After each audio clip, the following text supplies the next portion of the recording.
આજે આપણે એક એવા વિષય પર ચર્ચા કરવા જઈ રહ્યા છીએ જે વિદેશમાં રહેતા લાખો ભારતીયોના મનમાં હંમેશા એક મોટો પ્રશ્ન બની રહે છે કે શું એનઆરઆઈ એટલે કે બિન નિવાસી ભારતીયો અને ઓસીઆઈ કાર્ડ ધારકો ભારતનું આધાર કાર્ડ મેળવી શકે કે નહીં, અને જો હા તો તેની પ્રક્રિયા શું છે અને ત્યાં બેઠા બેઠા થઈ શકે કે શું? કારણ કે ઘણા લોકો એવું માને છે કે તેઓ મૂળ ભારતીયો છે એટલે કે તેમને આધાર કાર્ડ મેળવવાનો જન્મ સિદ્ધ અધિકાર છે, પરંતુ વાસ્તવિકતામાં આધારના કાયદાઓ કંઈક અલગ જ કહે છે.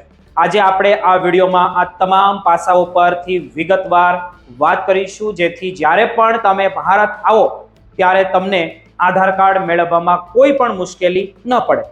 સૌથી પહેલા એ સમજવું જરૂરી છે કે આધાર કાર્ડ માત્ર એક ઓળખપત્ર નથી, પરંતુ ભારતમાં બેન્કિંગ, મોબાઈલ સિમ કનેક્શન કે પછી કેવાયસી પ્રક્રિયા અને અન્ય નાણાકીય વ્યવહારો માટે તે અનિવાર્ય બની ગયું છે હવે.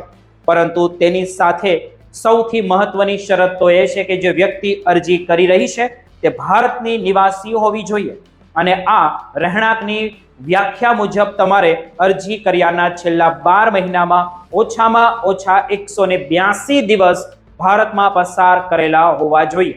આ નિયમ એનઆરઆઈ અને ઓસીઆઈ બંને માટે સમાન રીતે લાગુ પડે છે. જો તમે માત્ર થોડા દિવસોની રજાઓ ગાળવા માટે ભારત આવ્યા હો તો તમે આધાર કાર્ડ માટે પાત્ર નથી.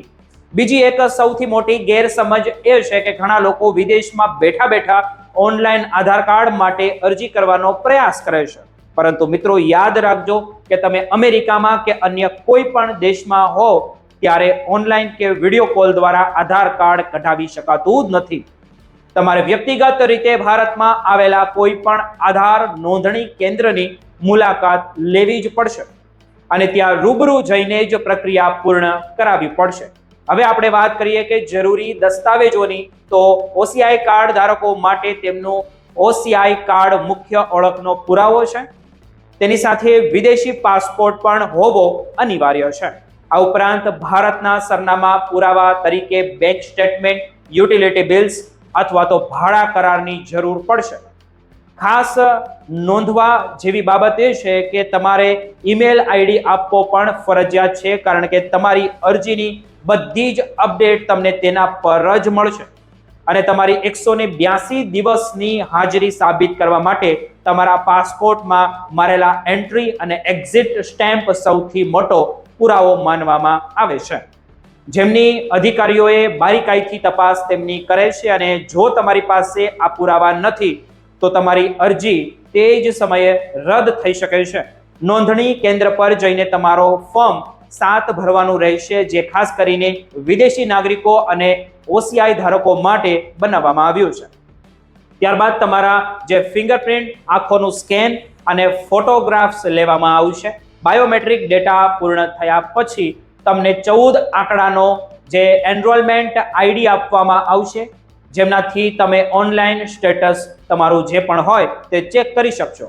સામાન્ય રીતે આધાર કાર્ડ બનાવવામાં 14 થી 15 દિવસ અથવા તો 90 દિવસનો સમય લાગી શકે છે.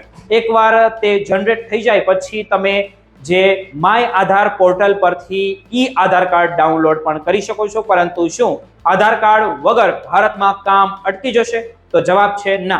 જો તમે 182 દિવસના નિયમમાં નથી આવતા તો તમારે ચિંતા કરવાની કોઈ જરૂર જ નથી, કારણ કે એનઆરઆઈ અને ઓસીઆઈ માટે આધાર કાર્ડ ફરજિયાત નથી. તમે તમારા પાસપોર્ટ, પાન કાર્ડ કે ઓસીઆઈ કાર્ડ દ્વારા પણ ભારતમાં મોટા ભાગના કામો કે પછી કેવાયસી પ્રક્રિયા જે પણ હોય તે પૂર્ણ કરી શકો છો. ઘણી બેંકો હવે વિડીયો કેવાયસીની સુવિધા પણ આપી રહી છે, જેમનાથી તમે વિદેશમાં બેઠા બેઠા પણ તમારા ખાતા મેનેજ કરી શકો છો. આમ આધાર કાર્ડ એક સુવિધા છે, કોઈ બંધન નથી. જો તમને આ માહિતી ઉપયોગી લાગી હોય તો વિડીયોને લાઈક કરો અને તમારા એનઆરઆઈ મિત્રો સુધી જરૂર પહોંચાડજો.